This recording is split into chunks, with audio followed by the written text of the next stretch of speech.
I am specifically talking to white people, so if you're not white, this message isn't directed at you.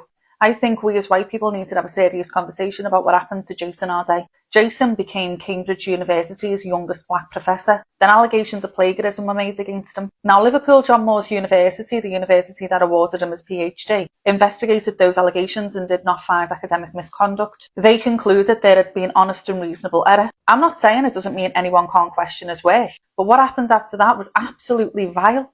This didn't just stay an academic investigation. Someone within Cambridge reportedly contacted Nathan Kofnas about Jason. And if you don't know who he is, go and have a look about what he's wrote. Arguing about race and intelligence. Calls himself a race realist. He's white and has argued that under what he considers true meritocracy, there would be almost no black professors in elite universities. So that's the person that somebody within Cambridge reportedly took concerns about Jason Arday to.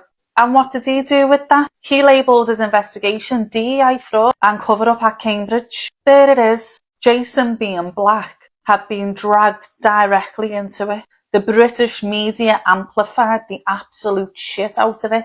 Dozens of articles. And they didn't just investigate his PhD. They went through his academic work, his qualifications, his running, his fundraising, his childhood. They went through his life. And Nigel Farage, as expected, took one black man's allegations and used Jason as a token for his own little political argument about DEI, calling DEI a toxic ideology. So let's call it for what it is. It's racist. It's racism. I want white people to seriously ask ourselves something. How many white academics have faced allegations of plagiarism or research misconduct? Loads. But when a white academic is accused of something, nobody turns around and says, well, this is because you employ white people. Nobody questions whether a white person are getting positions because of their race. Nobody takes one white person's alleged wrongdoing and uses it as evidence that other white people may not deserve to be there. We're allowed to be individuals. Jason Arday wasn't afforded that. His alleged mistakes became about his blackness, became political ammunition for the right and the far right, and the British media helped turn the entire thing into a spectacle. Jason resigned from Cambridge on the 5th of August. 9 days later, on the 14th of August, Jason Arday was found unresponsive at his address. Police said his death was unexpected, but isn't being treated as suspicious. You don't need to know the cause of his death to look at how this man was treated. It was absolutely disgusting. He's dead. I've just seen the news that Jason Arday has died. This is a man who has been, to my mind, directly killed by racism in this country. And to my mind, there is no other way of seeing it. I know many out there can't see it and won't see it, but a man is dead in this country, in the United Kingdom, because of overt racism. When is the media going to stop? When is the British press going to learn that their actions have consequences? In this case, a man is dead. A 41-year-old man is dead. His white counterparts, other academics, nobody has faced the level of scrutiny that he has faced for similar accusations. You know, the list is endless. I don't need to go into that in this video. It's been well documented by other people. A man is dead today because of racism in this country. I've spoken about this in previous videos, but it's a terrifying position that we find ourselves in. And if you are feeling frightened about what is going on, you're not alone in that. We are living in terrifying times. And to those that say that this isn't racism, I urge you to look at your own humanity. A man is dead today because of racism in this country. If you're wondering how racism is going in Germany, a swimming event for the black community was just cancelled because a white woman complained online. And then there was such a racist wave of hatred towards the event that for safety reasons, they had to cancel it. Just because something is not for you doesn't mean that other people shouldn't get to enjoy it. And if there's an event scheduled at a pool, just go somewhere else. Like, I'm not mad when they have like senior acrobatics scheduled at a pool because, oh, well, I'm not a senior and so I'm not allowed at the pool. I'll just go, oh, okay, so I'll go at a different time. Like, that's not difficult. Now they canceled the event because one white woman made like a video online complaining about it, and it like blew up, and then so many people were so racist and upset that there's an event for the Black community that the event is canceled. So yeah.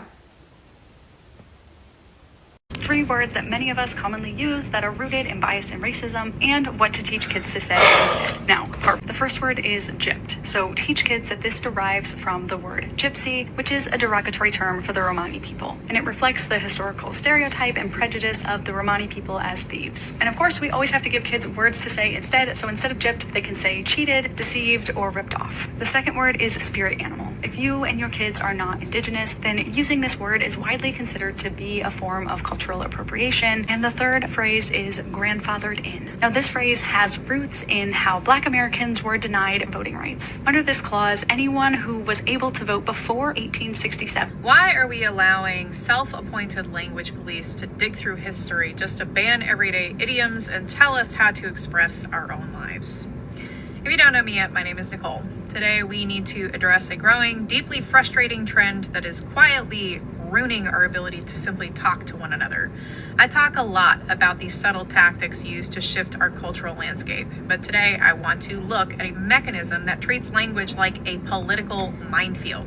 I am talking about the sudden push to ban common, everyday phrases because someone, somewhere, decided their historical origins are problematic.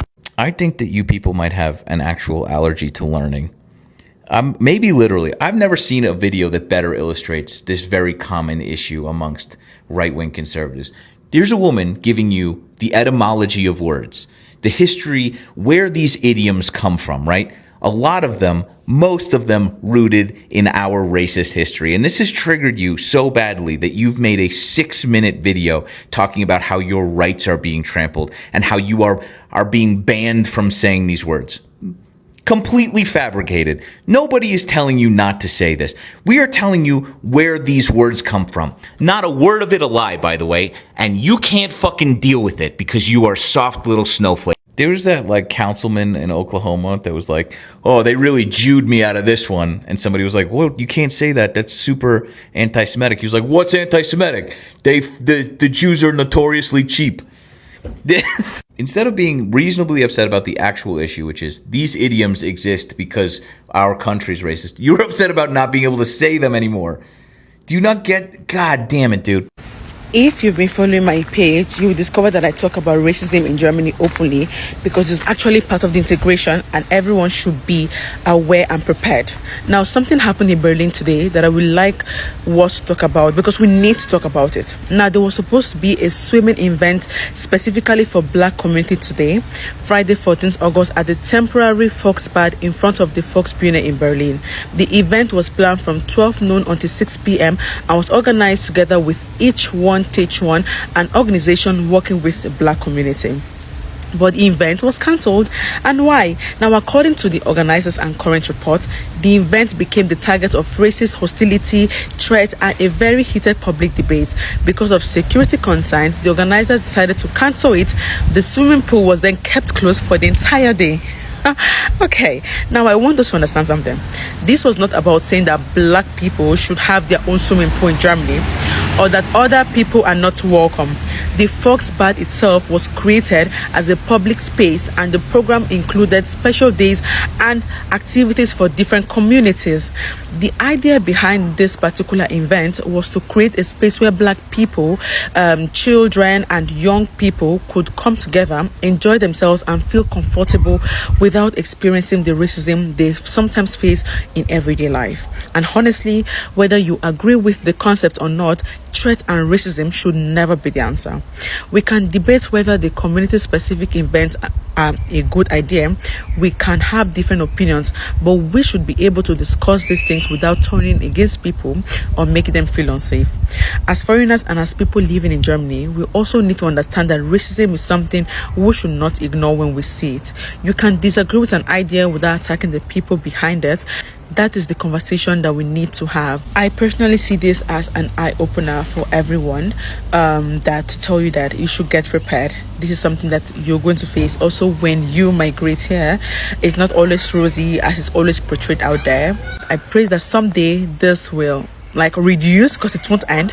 And yeah, so thank you very much. I'll see you in my next video. Bye. Can a black person be racist to a white person? Can black people be racist? The short answer is no. The long answer is yes. If a black person says something that's derogatory to a white person, there's no history, there's no family lineage. None of the white ancestors that you're talking to would remember a time where they were oppressed by black people. It's just not the same. Anyone arguing otherwise is being disingenuous. I won't pretend that you can't by definition be it, but systemically, absolutely not. Unless the systems were created in a different country. In an alternate universe, if the roles were reversed, then yes, you could. To draw a comparison, women can be misandrist, but a male's misogyny is backed up by history. It's backed up by the atrocities, by the banning, by the everything else happened in history and the things that happen today towards women. Words or misogynistic actions that you do hold more weight because there's a system to back up that misogyny. But when you're misandrist, if there's no system in place to back that up, if there's no historical problems that women have perpetuated towards men, it doesn't hold the same value. The reason I say no is because systemically they can't be. I also think it matters the location you're in. Take for example the UK or the USA. You can't really be systemically racist to a white person because black people don't have history in the UK of oppressing white people, of enslaving them, of colonizing their country. Unless you're able to replicate what white people did to black people. Let's take, for example, we go to Ghana. A white person goes to Ghana. The government system prioritizes black people above all. The education system is suited towards black people. And there was a history of Ghana oppressing white people, of enslaving them, of taking their rights away, of colonizing their country. Then you could be, because there's institutions to back you up. Actual laws that might be abolished now but were in place. Like if you look at the USA, Jim Crow. When you don't have those things, it's very difficult to argue that a black person can be racist to a white person in the same way. So can you say hateful racist rhetoric? Yes. Does that rhetoric have any substance though? Because if you call someone whatever it is, that derogatory term, is there any history behind it? Is it the same as calling a black person the N-word or a slave or whatever derogatory thing? It has more meaning because there was a history of it. It actually happened. But if you tell a white person, I want to do X to you, it's the same as saying I'm going to slap you. It's a threat. It's still wrong. You shouldn't do it. But does it hold the same weight? It's not a systemic problem, so it doesn't hold the same weight. So the short answer is no, because the significance is the same as calling them the B word or insulting their family, or just it's a personal attack on that person. But when you are racist to a black person, you are being racist with an institution to back you, with history to back you, with right-wing propaganda still to this day waving the flag to kick immigrants out. The institutions are still biased, so being racist to a black person is backed up by the system, backed up by an institution. My heart is so heavy